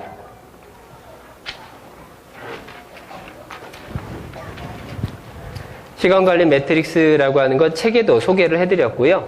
화면에 정리를 해보면 이 세상에서 우리가 만나게 되는 사건들을 긴급성과 중요도를 가지고 나누게 되죠. 그래서 제1, 4분면은 긴급하면서 중요한 것, 제4, 4분면은 긴급하지도 않고 중요하지도 않은 것, 그리고 제3, 4분면은 중요하지도 않으면서 긴급한 것, 그리고 제2, 4분면은 중요하지만 긴급하지 않은 것, 이렇게 나눠주게 됩니다. 긴급하면서 중요하다라고 하는 것의 대표적인 걸 학생에게 적용해 보면 학생이 시험 기간에 시험 공부하는 것, 그건 긴급하면서 중요한 겁니다. 직장인이 회사에서 중요한 회의에 참석하는 것, 그게 긴급하고 중요한 거죠. 그러한 긴급하면서 중요한 일들에 몰려 살다 보면 그 사람은 피로에, 스트레스에 지치게 돼요. 그리고 두 번째로 긴급하지 않지만 중요한 것, 그것을 학생에게 적용을 해본다면 평소에 공부하는 것은 중요합니다. 그러나 그때 공부 안 해도 될 수는 있어요. 긴급하지는 않은 겁니다. 그러한 것들이 제2 상한에 속해 있는 거죠. 그리고 제3 상한에 속해 있는 것은 항상 바쁘게 지나가는 겁니다. 그래서 누군가가 갑작스럽게 찾아오고 또 여러 가지 급한 일들이 우리에게 주어지곤 하죠. 그리고 제4 상한도 더 필요 없는 일들이 많죠. 그래서 필요 이상으로 TV를 오래 본다거나 시간을 때우거나 이러한 결과들이 제4 상한에 속한 모습인데요. 3, 4, 4분면에 속한 사람들은 책임의식이 보통 없습니다. 타인의 도움에 의지합니다. 어려운 일을 이겨내질 못하죠. 그리고 정말 중요한 것들을 이야기를 하면서 제2, 4분면에 속해 있는 게 중요하다라고 설명을 하곤 합니다. 정말 중요한 일이지만 급하지는 않은 일들. 사실은 시간 관리에서 꼭 챙겨야 될 부분이 그 부분이다라고 강조를 합니다. 그것을 확인해 보는 것은 이런 질문을 통해서 가능해요. 가족과 얼마나 대화를 나누십니까? 아버지에게 묻습니다. 자녀들과 1대1의 대화를 하는 시간이 일주일에 얼마나 됩니까? 많은 분들이 대답을 한 걸 평균을 내보니까 한 17분 정도 된다고 해요. 자녀들과 대화하는 것은 정말 소중하다라고 누구나 다 알고 있습니다. 그러나 일주일에 17분을 그것밖에 대화를 나누지 못하는 이유는 뭐냐? 그것이 급하게 느껴지지 않기 때문에 그렇죠. 그러다가 아이가 문제의 행동을 벌입니다. 사고를 칩니다. 그러면 불러놓고 대화를 시작하죠. 너 왜 그랬어부터 시작을 합니다. 대화가 안 되죠. 중요한 일인데 급하지 않다라고 해서 평소 소홀히 했다가 정말 그것이 긴급한 상황과 함께 다가왔을 때에 해결할 수 없게 되는 상황. 시간 관리에서 핵심은요, 정말 중요한 것들을 항상 먼저 하는 겁니다. 그것이 긴급하지 않다라고 해도 그것을 먼저 할 수 있는 지혜와 방법을 찾는 거예요. 여러분, 성경을 읽는 것도 마찬가지입니다. 어떤 사람들에게 이렇게 질문을 했어요. 한 달 동안 책을 얼마나 읽으십니까? 한국 사람들이 책을 유난히 많이 안 읽죠. 대부분 대답이 책을 별로 읽지 않는다라고 대답을 합니다. 그러면 왜 책을 그렇게 읽지를 않을까? 이유를 확인을 하다 보면 어떤 분의 대답이 이렇게 대답했다고 해요. 책은 울지 않기 때문입니다. 만약에 책이 계속해서 옆에서 징징대고 울고 있다면 달래기 위해서라도 펼쳐볼 거란 얘기죠. 그러나 책은 처박혀 있더라도 아무 소리도 내지 않아요. 책을 읽어야만이 내가 정말 성장을 한다라고 하는 것을 안다라고 하지만 정작 중요하지만 그것이 긴급한 신호를 보내지 않기 때문에 소홀히 하기가 쉽다라는 거예요. 왜 우리가 연초에 항상 성경 읽기를 각오를 합니까? 너무 소중하다라는 걸 잘 알거든요. 그런데 왜 실천이 되지 않습니까? 중요한데 긴급하게 여겨지지 않기 때문에 그래요.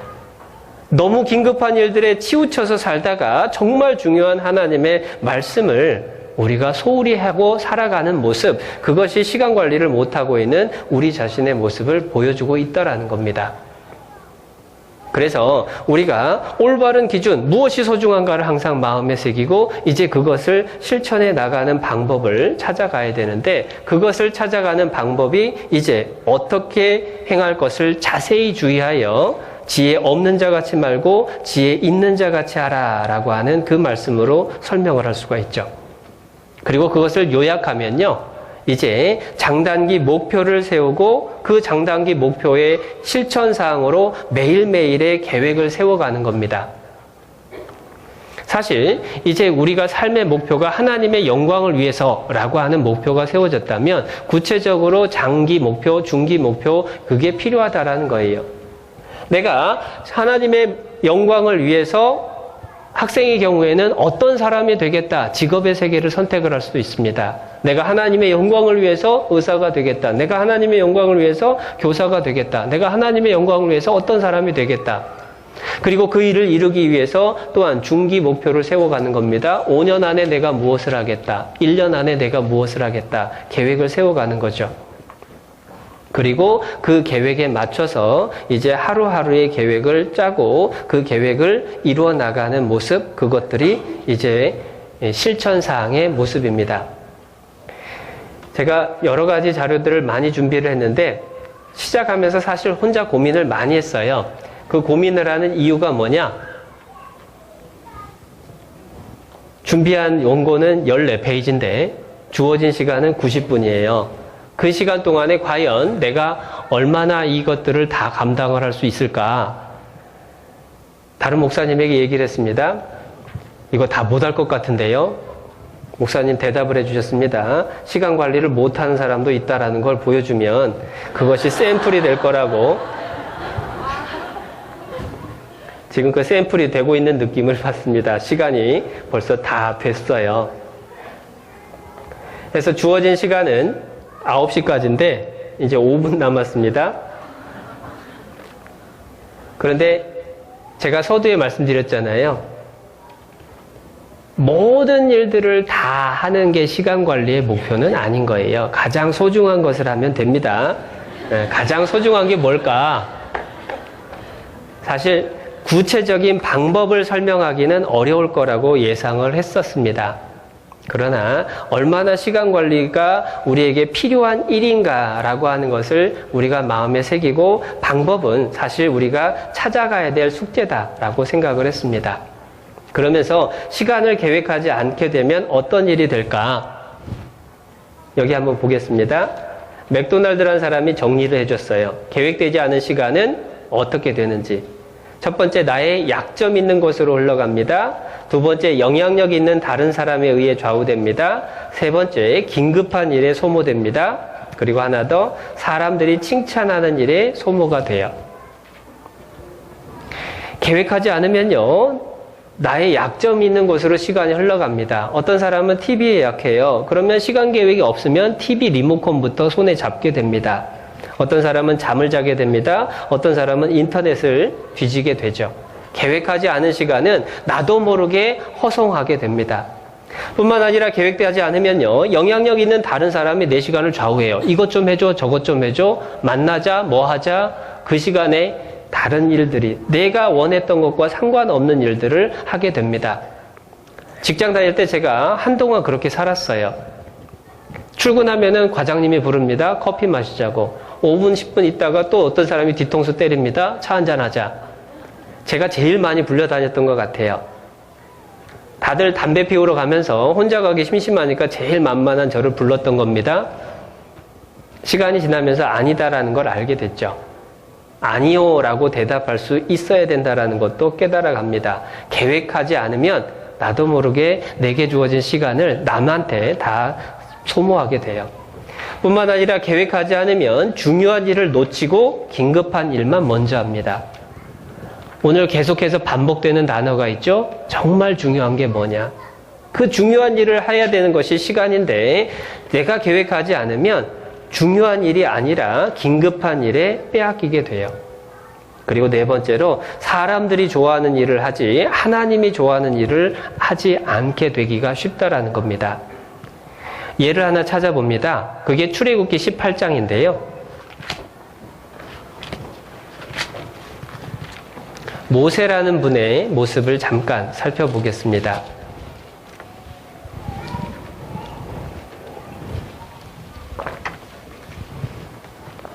출애굽기 18장 13절.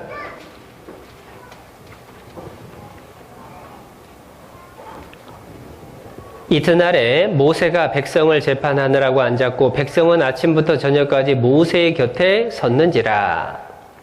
모세의 장인이 모세가 백성에게 행하는 모든 일을 보고 가로되 그대가 이 백성에게 행하는 이 일이 어찌미뇨 어찌하여 그대는 홀로 앉았고 백성은 아침부터 저녁까지 그대의 곁에 섰느뇨. 모세가 광야 생활을 하는 가운데에서 백성을 재판하는 일을 하느라고 아침부터 저녁까지 계속 하루 종일 재판만 하고 있는 겁니다. 그 모습을 보고 장인이 깜짝 놀란 거예요. 너 뭐 하고 있냐? 백성들이 찾아오는데 하나님의 율법을 궁금해하는데 내가 그들 가르쳐야지요. 그때에 이제 장인어른이 힌트를 주죠. 그 일을 나누어서 할 수 있는 사람을 찾아라 해서 100부장을 세우고 50부장을 세우고 10부장을 세워서 그들에게 간단한 일은 맡기고 정말 해결하기 어려운 일들은 자네가 해결하면 되지 않겠느냐 해결을 해주죠. 모세는요 하루 종일 재판하느라고 너무 바빴습니다. 모세가 급한 일에 자기의 모든 시간을 다 뺏긴 거예요. 뿐만 아니라 다른 사람들의 요구에 의해서 그에게 주어진 하루를 다 소모해야 된 겁니다.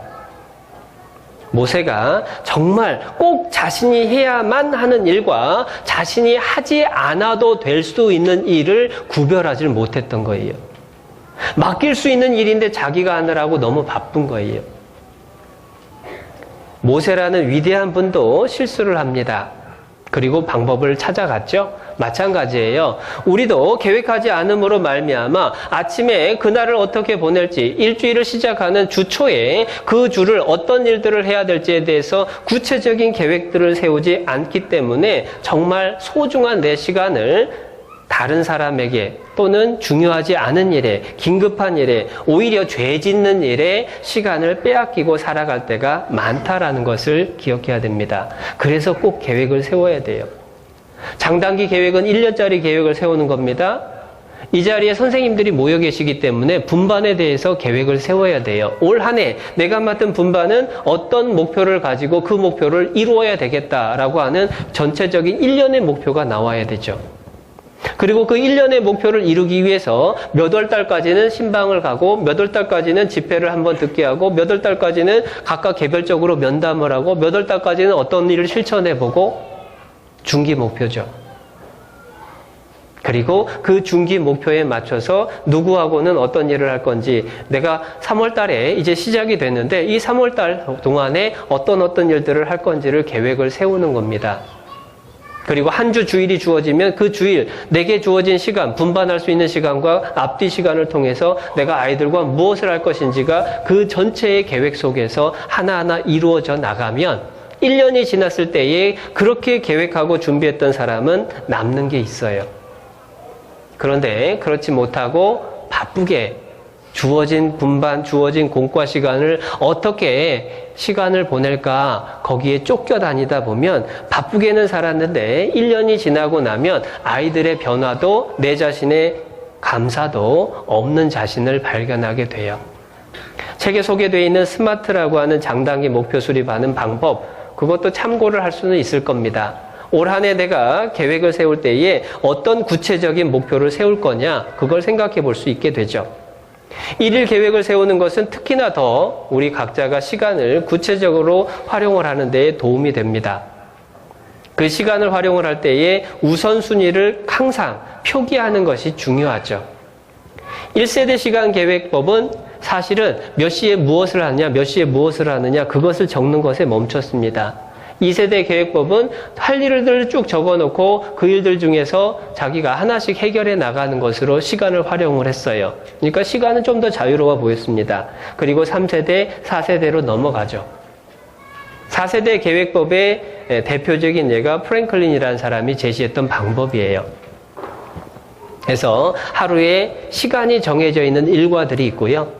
그리고 시간과 상관없이 그날 안에 해야 될 일들이 있고, 그 해야 될 일들의 우선순위가 A, B, C가 정해지고, 그 우선순위 A, B, C 중에서 더 소중한 것은 또 그 중에 1번, 2번, 3번으로 나눠져서 하루가 끝났을 때에는 가장 중요하고 급한 일부터 하나씩 해결해 나가고, 해결하지 못한 일은 다음날 다시 우선순위를 다시 평가를 해서 또다시 시작하고, 사실 간단한 것 같은데요. 그것이 너무나 소중하고 실제 삶을 변화시킨다는 것을 많은 사람이 경험을 통해서 입증해 줍니다.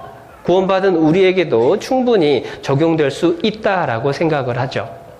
그러한 방법적인 면에 있어서는 교재도 참고를 하시고요. 교재는 소개만 간단하게 했을 뿐이고 많은 책들이 있습니다. 그것들을 통해서 본인의 방법을 찾아갈 필요가 있을 겁니다. 이제 마무리를 하겠습니다. 기억해야 될 일은요. 많은 사람이 이 중에도 고민을 할 거예요. 내가 정말로 교회 일 하느라고 바쁘다 보면, 내가 주님 일 하느라고 바쁘다 보면 나머지 일들 못하는 거 아니냐. 그러나 다 해야 된다라는 건 설명드렸고요. 정말 다 할 수 있을까? 잠언 10장을 한번 찾아봅니다.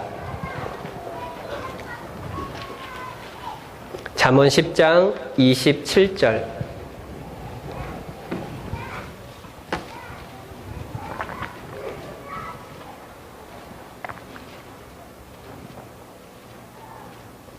(27절) 함께 읽겠습니다. 여호와를 경외하면 장수하느니라. 그러나 악인의 연세는 짧아지느니라. 하나님을 경외하는 사람에게 하나님은 시간을 더 주셔요. 하나님께 시간을 바치면 하나님께서 더 많은 시간을 주십니다. 물리적인 시간을 주실 수도 있고요. 그 시간을 활용할 수 있는 지혜를 주실 수도 있습니다. 그러나 악인의 연세는 짧아집니다. 그 시간은 오히려 단축되어 가는 거예요. 그렇기 때문에 내게 주어진 모든 일들을 하나님께 행할 수 있도록 해달라고 간구하고 그 시간을 어떻게 활용할지 연구하고 노력하는 것, 그게 우리의 숙제죠. 거기에 있어서 가장 확실한 비결은 기도하는 시간을 갖고 경건의 시간을 갖는 데 있습니다. 예수님이 모든 것을 다 이루었다라고 말씀하실 수 있었던 비결이, 그가 아무리 바쁜 일정이라고 할지라도, 아무리 중요해 보이는 일이라고 할지라도 기도의 시간을 결코 뺏기지 않았다는 데서 찾을 수가 있습니다. 매일 아침 하나님 앞에 무릎을 꿇고 기도하는 시간 가운데에 그날에 내가 해야 될 가장 소중한 일이 무엇인가를 깨닫게 될 거예요.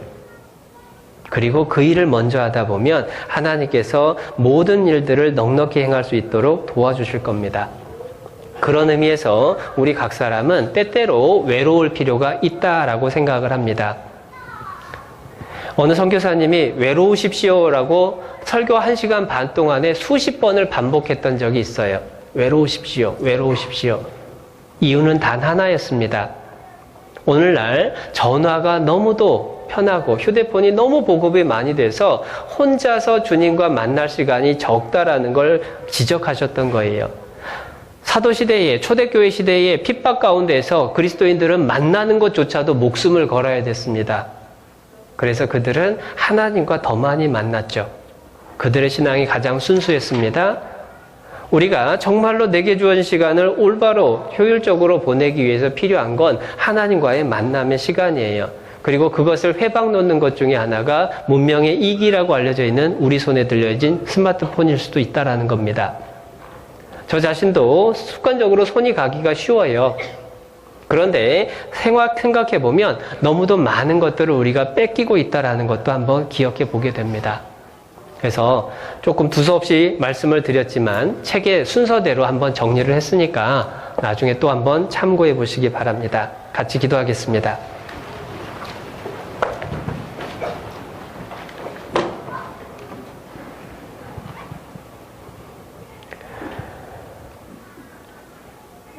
사랑과 은혜가 충만하신 하나님 아버지 감사합니다. 교사로서 함께 모여 고민하고 교제하고 말씀을 나눌 수 있도록 불러주시니 감사합니다.